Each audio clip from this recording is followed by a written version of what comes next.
Okay, hello. Welcome to the Fat to Fuel workshop.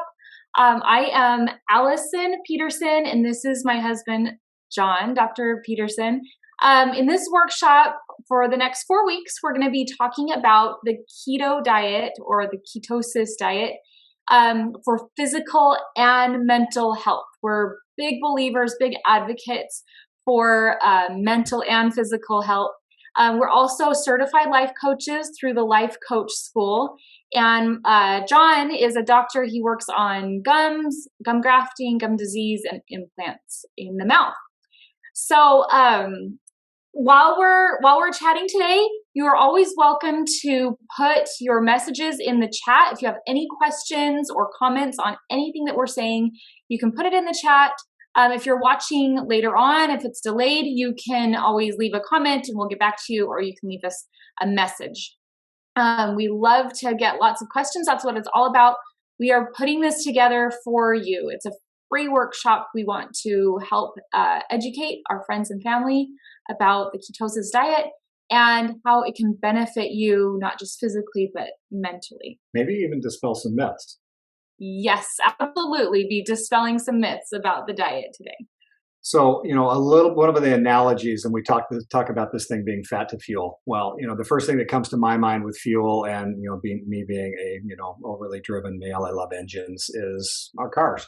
When I was up in Payson not too long ago, I pulled up to a gas pump and I decided to fill my truck up full of fuel, which I did. And we drove about 2 miles down the road, and all of a sudden, this truck started making some of the weirdest, most horrendous sounds that you've ever heard in your entire life.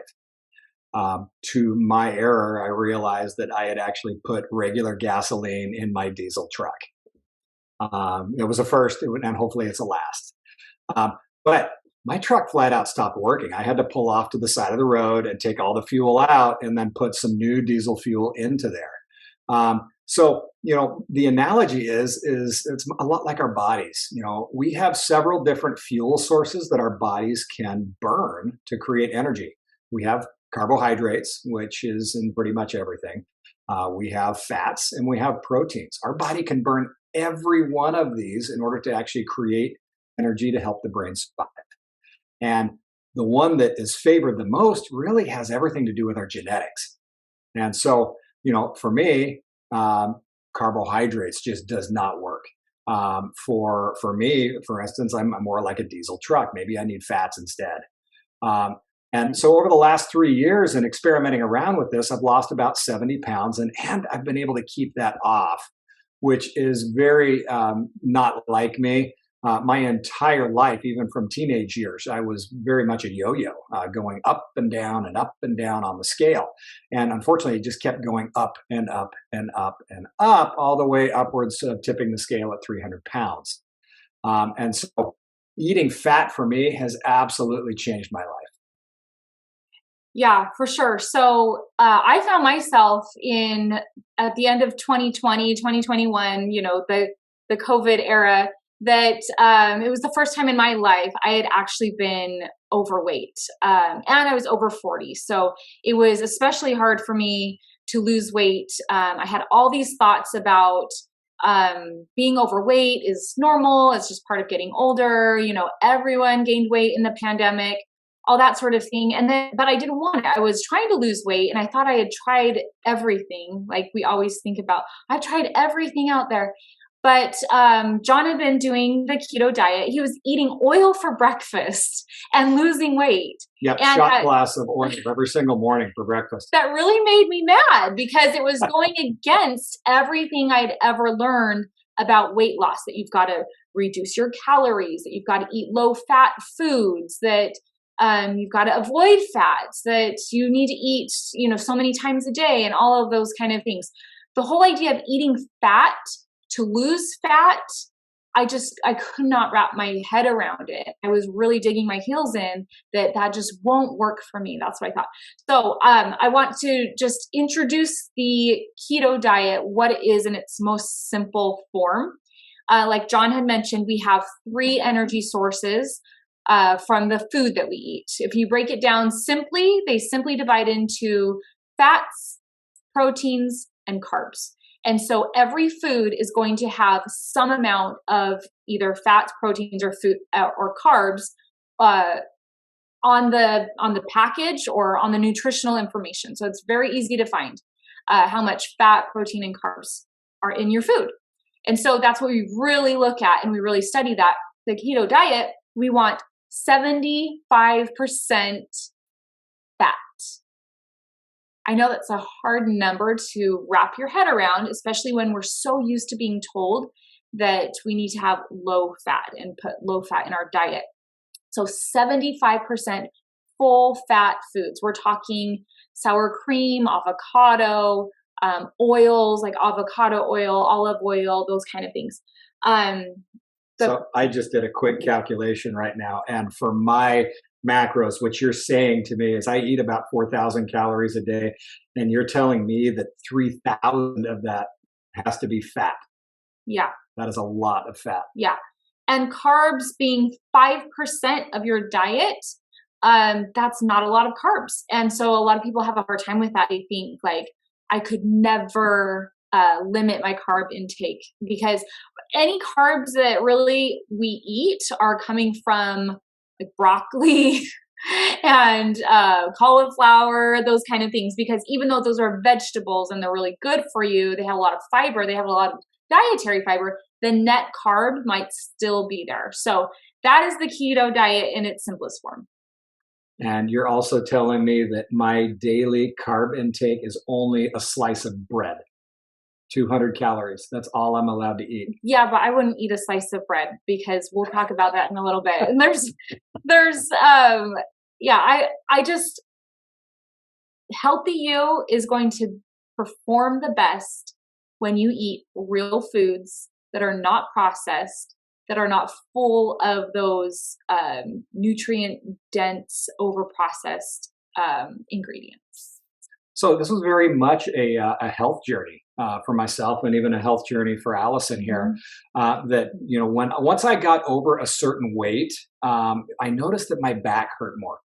I noticed that my brain was really foggy. I started getting concerned about my heart rate going up and my blood pressure going up. So I went to the doctor and got some blood work done. And sure enough, I was high in triglycerides on my blood work. I was my insulin, my blood sugar levels were pre-diabetic level. What else was there? My cholesterol levels were high, and they were out of scope because we have good cholesterol and bad cholesterol. So my bad cholesterol was off the charts. My testosterone had been tanked. Many hormonal changes in my body. All of that had to do not necessarily with one of my organs not functioning properly. It had everything to do with how much weight I was carrying. And there was an interesting amount of research that just came out recently that when you're over a certain BMI, and if you don't know what BMI is, it's body mass index. There are so many calculators online. Just type into Google body mass or BMI calculator, and it'll come up. And basically, it'll calculate your weight and give you exactly, It'll calculate your BMI. You need to tell it your weight and your height, and then it'll give you your BMI. It'll give you your BMI. And what this research shows is it shows that if you are at a BMI of 25 or over, you're considered overweight. So 25 to 30 BMI, you're overweight. Anything over 30, you actually fall into the obesity category. Now, just tipping into that overweight side of things, all of a sudden your body enters this thing called metabolic syndrome. Now, metabolic syndrome essentially are many chronic things going on in the body that are working together that increase your risk for heart disease, increase your risk for Alzheimer's disease, increase your risk for cancer, and increase your risk for stroke. All right. But and also what we're talking about today is being able to actually get that weight off. When you're in metabolic syndrome, you just can't lose weight the same way that a person that is not in metabolic syndrome can. All right. So, and why that is in metabolic syndrome, our blood sugar is elevated. And when our blood sugar is elevated, we can't lose the fat. That blood sugar being elevated is simply a signal to your body to store fat. So if you can't access the fat storage because your blood sugar is too high, you're not going to lose the weight. And if you do lose weight, it's going to be muscle. It's not going to be fat. And we'll go into that in just a little bit. But in order to access that fat, in order to lose fat, you have to be able to lower that blood sugar level. Now, in weight loss, there's so many different diets you can follow. I followed every single one of them. All right. So some of the popular ones, low cal. So I put myself on a low calorie diet. Well, that low calorie diet certainly is not lowering my blood sugar too much. And then it puts my body into starvation mode, which says, hey, store more fat. So that's not working for us.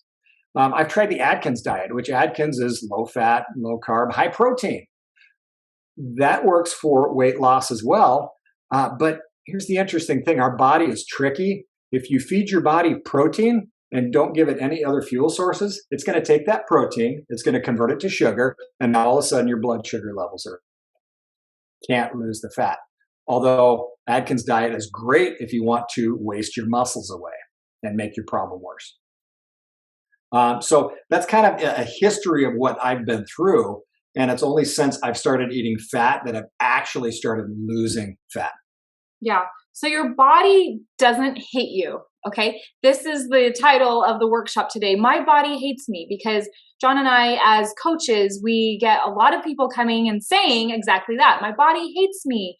I'm overweight. I have diabetes. I have this autoimmune. I have acne. I have, all these symptoms. My thyroid doesn't work. My gallbladder doesn't work.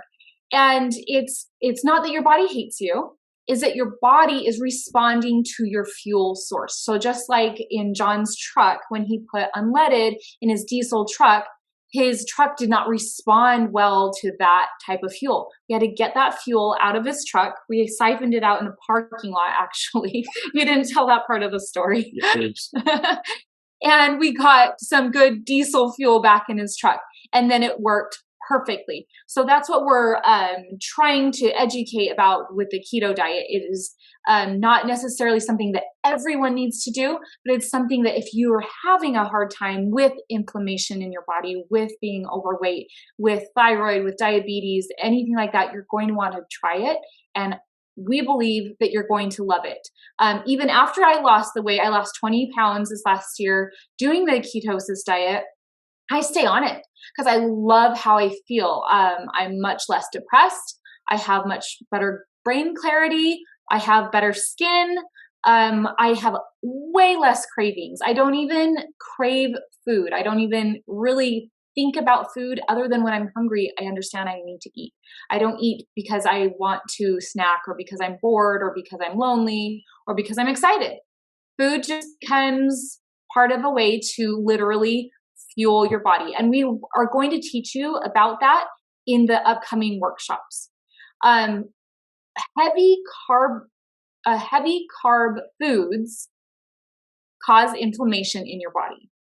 Okay, especially processed food. What's inflammation? Inflammation causes the body not to function the way it's intended to. Okay, so a lot of your organs are gonna not work well. Your brain is not going to work as well. Of course, that's an organ. That's like the biggest organ in our body that we need to function because it tells our whole body what to do. So if that's not working properly, it's really hard for our body to understand what's going on. Like I said, this can be a cure. This diet can be a cure. Your food can be your best medicine or your biggest form of poison. So just think about that. It can help you from anything from, like we said, overweight to acne to autoimmune. And the keto diet is very much something that you do have to choose as a lifestyle. I mean, if I were to, for instance, go to the gas station, let's get back in my truck again. We're going to go to the gas station. I'm going to take that truck and fill it up full of half diesel, and then I'm going to go across the way and I'm going to fill it up with half gasoline. That truck is not going to run right. It's going to run like something is wrong. It's going to run like you are sick. The body does the same thing. And there's actually physical signs of inflammation that are caused by carrying around a little bit of extra weight. When I was, 10 years ago, when I was more at my heaviest, I mean, I was looking at back fusions because my back pain was just so bad that it was even hard to go to work. I started losing my hair. My testosterone was tanked. Wasn't necessarily great for the bedroom, and it certainly wasn't necessarily great for my body. Um, And and when you go to the doctors, they want to prescribe, prescribe, prescribe. So you are on a lot of pills. Doctors have a hard time telling a patient that they need to be on a certain diet that would manage all of these things and get everything back Oh, into. absolutely. I mean, they feed me metformin. All right. So metformin, what we discover about metformin is it does nothing for your blood glucose control. All it does for a body that's not responding to insulin properly is it just juices your body for more insulin. So your weight is not going to come off. Your insulin levels are going to be high. It's going to make your blood thick, and it's going to make you susceptible to heart disease and stroke. We don't want that. No. What if you have a thyroid problem? Okay, well, your thyroid can function improperly if there's inflammation in the body, right? What about our stress hormones, cortisol, even in our brain when we're talking about serotonin levels and whatnot? Our brain cannot function well if we have inflammation in the body. So we wind up with uncontrollable stress, or it could manifest as depression, or I'm just foggy. I just don't want to do anything. For me, I'd rather just, when I was feeling at my sickest, all I wanted to do was sit on the couch and watch movies. That's it. But when I'm on this ketosis diet, well, I don't want to do that. I actually want to go out and do active things because my body's being fueled properly. And the most important part is that if we can somehow get that weight off, all the risk factors go away. Your thyroid begins functioning properly. Mm-hmm. Your heart is great. Your cholesterol levels go down. That's another thing metformin does, is boost your cholesterols to dangerous levels. It can reduce your risk of cancer. We just had a loved one go through a cancer bout, and that's scary stuff. But if we can get the inflammation out of the body, we don't have to worry about that. And dementia. It can actually, this diet is proven to actually reverse the signs of Alzheimer's and dementia because it decreases the inflammation on the brain. Some pretty amazing. And even if, like in my family, for instance, that's a very sensitive subject for me. My grandma, my mom's mom, had Alzheimer's, and that we lost her. It's this very slow death. And for me to the best thing I can do to not be at risk for Alzheimer's is to be on an anti-inflammatory diet, for sure. Like I said, the food that we eat can be the easiest, most affordable way to manage these symptoms through your diet. And a lot of people think, oh, well, it's going to be hard, or oh, it's going to be expensive, or I could just take a magic pill. Like John was saying, all the magic pills that the doctors can prescribe these days. But honestly, every pill has another side effect to it. Your diet does not have the side effects. And you know what? There are some plant medications that actually do benefit the body that can help reduce that blood sugar. Yes. But the best bang for your buck is just changing your lifestyle. So with the change in diet, we've also looked into a lot of plant medicine, some herbal remedies and that sort of thing. And we want to share all that with you as well. We've also really been studying about brain health and mental health. That's why we became coaches, because coaching really changed our lives. And combining coaching with this diet and the plant medicine and the herbs that we have been learning about, it's really helped for brain and body balance. And you know what? I just want to mention that when we first get onto this keto diet, that's perhaps the most difficult thing to manage, is the emotions that go along with it. Yes. The food industry has us so addicted to certain foods, and those foods are really, really high in carbohydrate, to the point to where our body doesn't even know how to manage its energy anymore. And so the moment that we start withholding that from the body, it's very much like you're going to go through some withdrawals. Yeah. You're going to realize, wow, I didn't realize that things were this bad. Yeah, but you have us here to help you, and that's why we want to do this. We just had a friend of ours pass away from stroke that could have been prevented, honestly, if he had lost a lot of weight. And that was really hard to see, especially when we feel like we could have done something to help. And to think that the week prior, he did go to his physician saying, you know what, You need to it's lose time weight. to make some life changes and Yeah. you need to lose some weight. Yeah, this is very near and dear topic to us, and we're here to help.